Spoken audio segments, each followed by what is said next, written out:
Olá, aqui quem vos fala é Fabiana, caso vocês já tenham me esquecido. Eu sei que tô em falta com vocês, mas é que eu tive um probleminha no computador.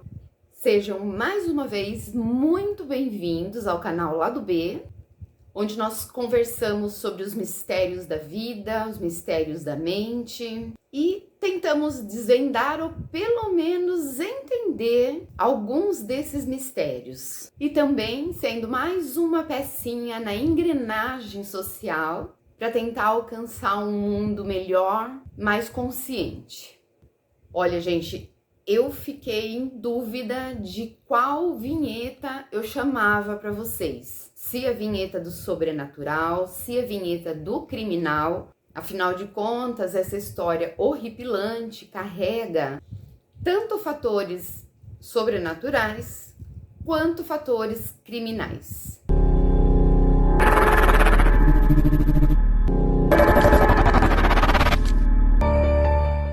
Quem é que se lembra do filme Poltergeist, que foi lançado em 1982?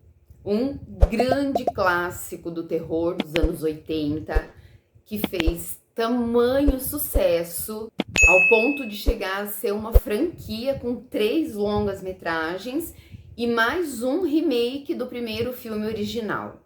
Esse remake foi lançado nos Estados Unidos em 2010 e chegou aqui ao Brasil em 2015. Mais uma das grandíssimas obras do Steven Spielberg. Vocês devem estar se perguntando, né? Por que a Fabiana está falando de filme? Mudou o nicho do canal? Não mudou. Acontece que ocorreram uma sequência de situações, de coisas bizarras, envolvendo algumas pessoas dessa franquia de tanto sucesso que está completando 43 anos de idade. E ficou mundialmente conhecido como o filme amaldiçoado. Mais um, né? Tudo começa com a atriz Dominique Ellen Dunne. Essa atriz foi quem interpretou a Dana Feely, a irmã mais velha da Carol Wayne, aquela bonequinha que foi a protagonista do Poltergeist.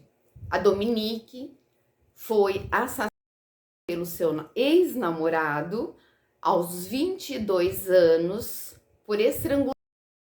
Ex-namorado de quem ela se separou justamente por causa de agressões alegadas por ele, que movidas a ciúme. A Dominique tinha finalizado as gravações até o 3º filme da franquia e já havia sido chamada para participar de uma série que ia ser estreada. Então, o ator que ia fazer par com ela estava na casa dela para que eles repassassem as falas. Quando a Dominique percebeu que ele havia chegado, ela pediu para que esse amigo se escondesse num quarto, porque ela já sabia que se ele visse que tinha um homem lá na casa com ela, a coisa não ia ficar bonita. Mesmo assim, John Thomas Sweeney, diante da negativa da Dominique em reatar o relacionamento, acabou tendo um acesso de raiva e começou a estrangular a Dominique. O amigo que estava no quarto ouvia alguns barulhos, mas ele não conseguia identificar do que se tratava. Então, ele não saiu para não causar problemas para ela. Quando o John chegou na casa, ela estava no telefone com uma amiga e ela falou: "O John chegou, depois a gente se fala". E essa amiga, já sabendo da situação, ela liga para a polícia, que não demora muito a chegar na casa da Dominique. Quando eles chegam, eles encontram a Dominique deitada no chão, o John ajoelhado, repetindo que ele tinha matado a namorada dele e que ele estava tentando se matar. Porém, nada na cena indicava que ele estava tentando cometer algum self-suicídio, não. A Dominique é levada para o hospital, ela fica alguns dias ligada a aparelhos, porém, ela ficou mais de 4 minutos sem oxigenação no cérebro. Então a família decide, de acordo com a vontade dela, fazer a doação dos órgãos e desligar os aparelhos. O caso deixou Hollywood, os fãs, totalmente estarrecidos. E mais estarrecidos ainda depois do julgamento, porque a sentença do John Thomas Sweeney foi de 6 anos por homicídio culposo, mais 6 meses por agressão.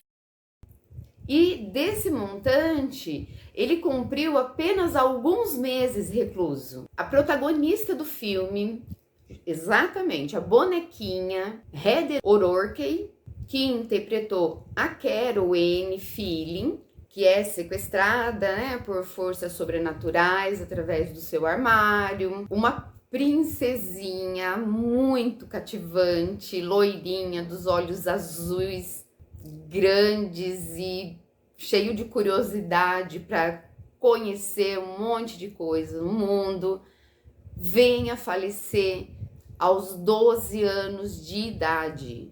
Em 1988, após sofrer 2 paradas cardiorrespiratórias após uma cirurgia para desobstrução do intestino. As filmagens de Poltergeist 3 já haviam sido encerradas, porém a Heather infelizmente não teve nem a chance de assistir ao lançamento do filme, que se deu 4 meses após o seu falecimento.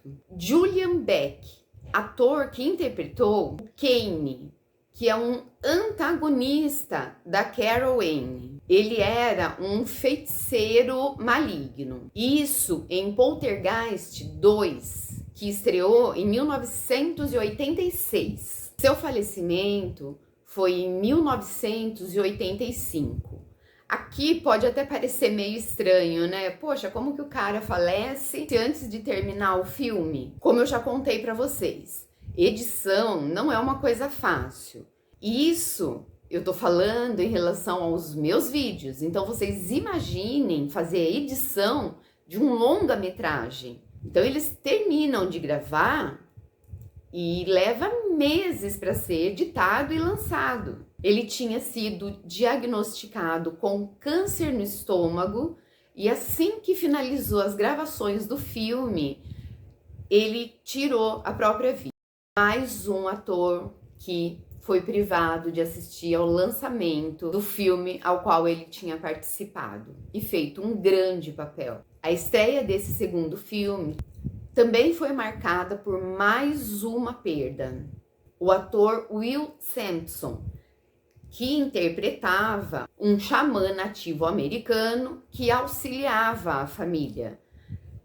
Eu não sei se todo mundo que tá vendo o vídeo assistiu ao filme, então fica assim complicado de eu falar um pouco mais a respeito do personagem dele, porque eu acabaria dando spoiler aqui. Então, se alguém não assistiu, não pretende assistir, quiser que eu conte, né, o papel dele no filme, coloca aqui nos comentários para mim, que eu vou respondendo para vocês. O nome dele no filme, desse xamã, era Taylor. Parece um nome estranho, mas acontece que depois da independência da maioria dessas grandes potências mundiais de hoje, a gente sabe o que aconteceu com os nativos que aos poucos foram sendo dizimados. Essa é a palavra. Então ele era de uma linhagem assim um pouco mais moderna.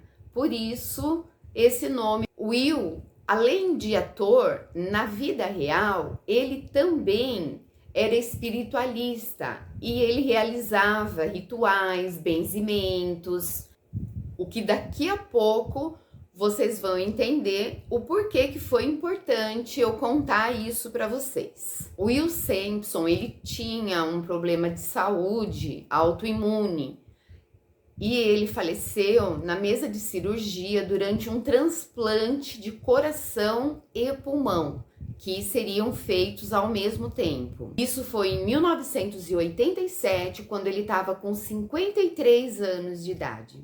teve também o assassinato de Lou Pearlman, que na verdade ele fez uma ponta no filme, ele não apareceu muito, o personagem dele se chamava Pugsley, ele era um empreiteiro que estava realizando algumas reformas. Quando você compra uma casa assim um pouco mais antiga, é meio normal isso, e a gente sabe também, tudo bem que nós estamos falando de um filme que não é baseado em fatos reais, porém é muito comum que muitas atividades comecem após essas reformas. E em 2009, com 67 anos, ele é atacado por um ex-presidiário que tinha problemas intelectuais e foi para cima dele com um machado para roubar o seu carro.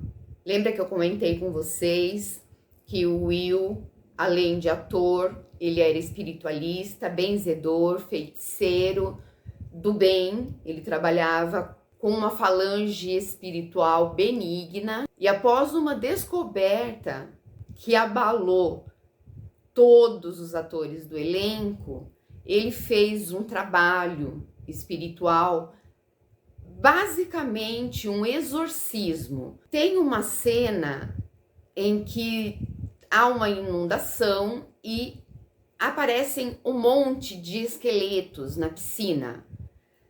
Depois de gravadas as cenas, onde inclusive a mãe da Carol Wayne acaba caindo, eles descobrem que esses esqueletos não eram cenográficos. Não vou afirmar ao certo para vocês qual foi o motivo do Spielberg ter esse tipo de ideia. Algumas pessoas falam que porque esses esqueletos reais eram mais baratos do que os esqueletos de plástico. O que eu não sei se eu acredito que seja verdade, não. Afinal de contas, um esqueleto de plástico, ele tem uma durabilidade muito maior. E essas coisas cenográficas, eles são guardados, não vai terminar um filme e jogar tudo fora. Eu acredito que essa teoria não seja verdadeira. Mas a gente sabe que o Steven Spielberg é meio pancadinho também, né? Então, de repente, ele quis era dar mais realismo numa época em que a tecnologia, na hora da edição, não colaborava muito. A questão é que depois desse trabalho de expulsar, de afastar energias negativas, maus espíritos, que foi realizada pelo Will Sampson, todo mundo alegou que realmente as coisas ali no set de filmagem ficaram muito mais leves, mais tranquilas. Aquela atmosfera que às vezes a gente ouve falar, eu nunca estive num lugar assim. Quando eu presenciei algo dessa magnitude que eu expliquei para vocês, que foi o que me fez crer no que eu creio hoje, eu era criança, então para mim aquilo parecia apenas um nervosismo. Mas as pessoas que viveram em locais como esse, elas alegam uma sensação de falta de ar, de aperto, e todo mundo lá sentiu que isso havia passado completamente.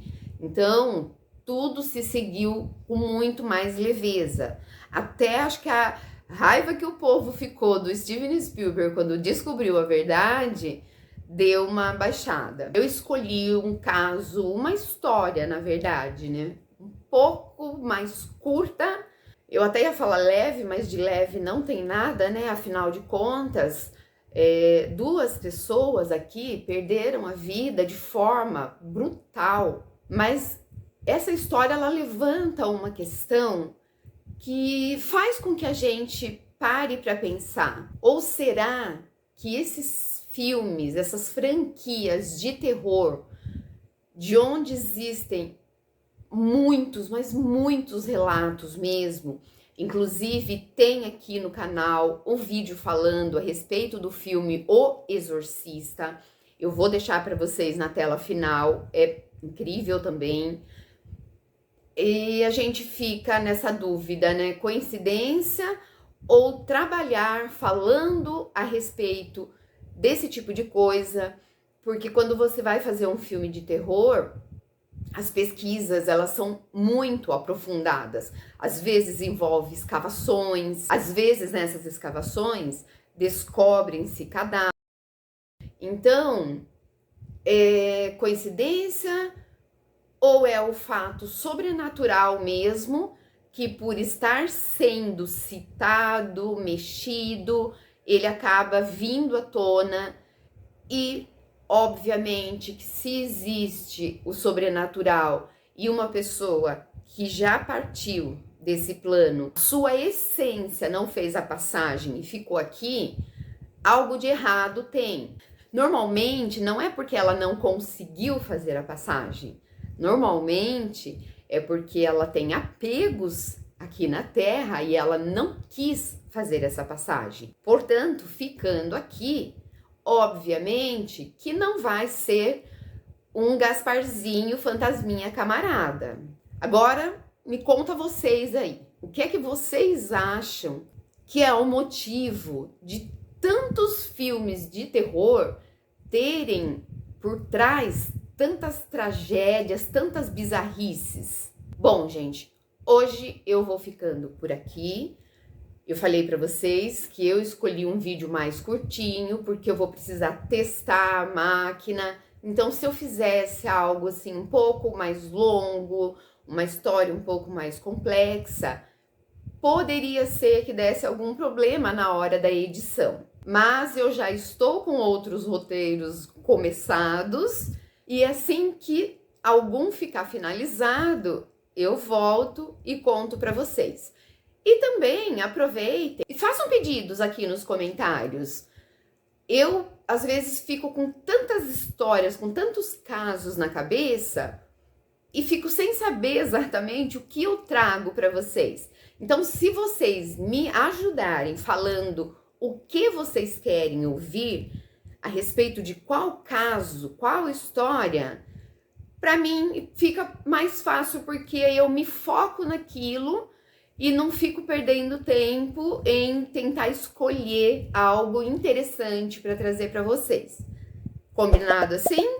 Pessoal, mais uma vez, muitíssimo obrigada pela companhia de vocês, muitíssimo obrigada por ficarem aqui até o final, por me aguentarem, né, até o final, embora hoje eu não tenha falado tanto, e até o próximo vídeo. E não esquece de dar uma olhada no vídeo que eu vou deixar na tela final para vocês também, tá? Milhões de beijos, tudo de bom e até o próximo vídeo.